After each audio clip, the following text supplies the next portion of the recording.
Janusz is he's a Polish officer, and like many soldiers at that time and many civilians at that time, was captured by the Soviet Red Army, and they were tortured into declaring themselves kind of enemies of the people.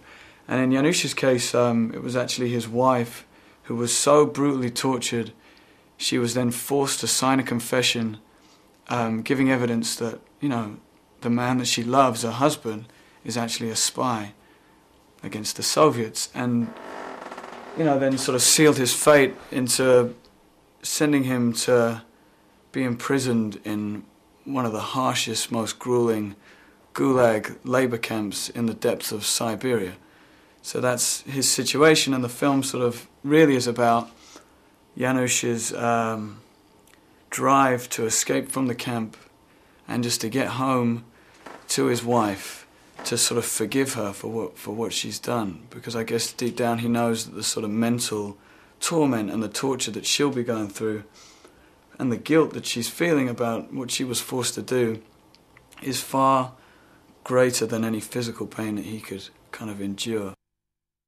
I could feel the ghosts of all the stories that I'd read about these prisoners and about what went on in these camps, even within our set, in exactly the same way as I did as I walked through the gates of Auschwitz. So, Peter had just done an amazing job just creating the reality for us, and it was just a case of sort of reacting to what was sort of thrown at us. And a lot of the film was like that, really. There was a lot of just being present, in the world that was surrounding us, in these incredible landscapes, in these difficult, this difficult terrain, or this blistering heat on these sand dunes. It was just a case of just being, not a lot of acting was required when you have to pretend to be cold and it's freezing cold outside, So that was really special, just having to just be present, really.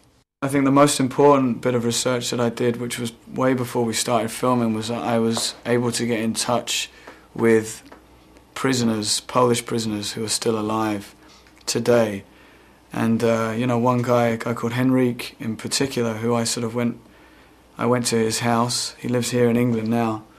And I sat there with him and his wife and his son, and he told me, his story. And that was definitely when I realised, I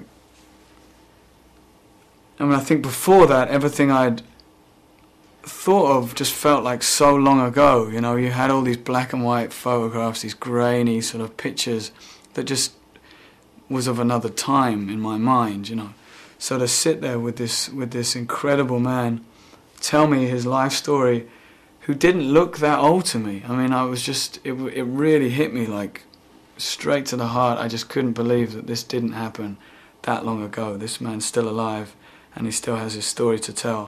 It was just like nothing I'd ever sort of experienced. And it was, like I said, every day you were up against some kind of, challenge, against some kind of element, whether that was just dealing with the freezing cold and doing night shoots in the mountains of Bulgaria. And then we all dreamed of getting to Morocco where it would be nice and warm, but of course it was just, so blisteringly hot that for me it was actually harder filming in Morocco than it was filming in Bulgaria. I actually dealt with the cold better than I did the heat.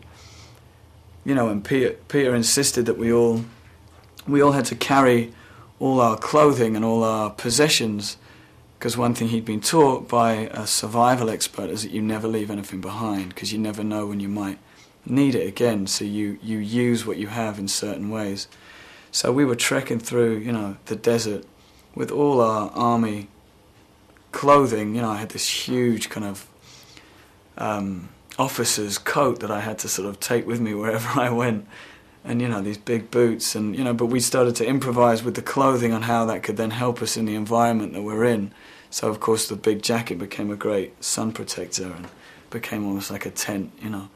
It was definitely one of the most exhilarating things I've ever done. It was definitely one of the most exhausting things I've ever done. It's the coldest I've ever been and the hottest I've ever been.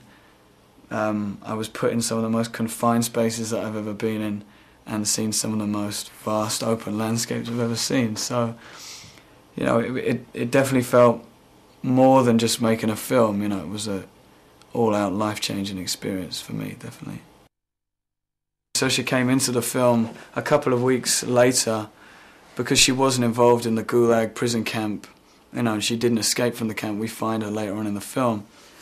And just as she does as her character, as a person, she just kind of was a breath of fresh air. There were all these men hanging around, and suddenly this young girl, this hilarious sort of young, youthful sort of spirit sort of came into all of our lives. And, and really sort of woke us all up, really. And we just had such a good time, sort of looking after her in a way and just playing with her. And we came up with all these mad games of like sticks and stones, and would sing these stupid songs that she would invent, and we'd all get involved in it. And we all allowed ourselves to get involved in that. Even though we were going through a grueling time, it was important that, we kept our sort of spirits high by sort of, enjoying Saoirse's youth, I guess. And it was amazing to see the reality play out in exactly the same way as it does in the film and in the story. The sense of camaraderie with all the rest of the actors, came in time, and the great thing about the film is that we were able to shoot it kind of chronologically to an extent. So we started off in the Gulag, where we really didn't really know each other that well, so it was very disorientating, certainly for me. You're amongst all these people, you don't really know anybody, there's a lot of foreign languages being spoke all around you, and you feel quite kind of isolated. And at that time we really hadn't made those bonds and those connections that you make later on as you go through the journey.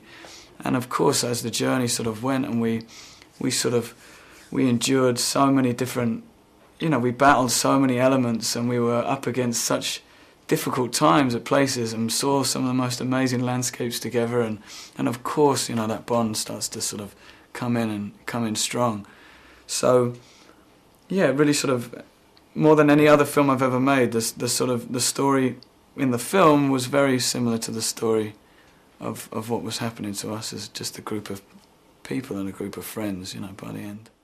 I was really amazed with how sort of brave an actor Colin is, really.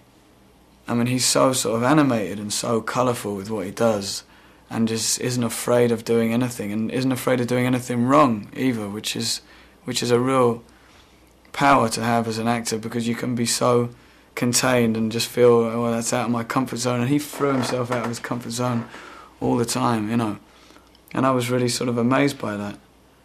And it was really enjoyable sort of watching what he was going to come up with next, because often it was never the same, really. And it was just great to be around, and it was so contrasting as someone like Ed Harris's character, and Ed Harris as an actor as well, I suppose, that Ed holds this great kind of stillness and this sort of this silence, which commands this total respect, and and his eyes can tell the entire story just from the way he looks.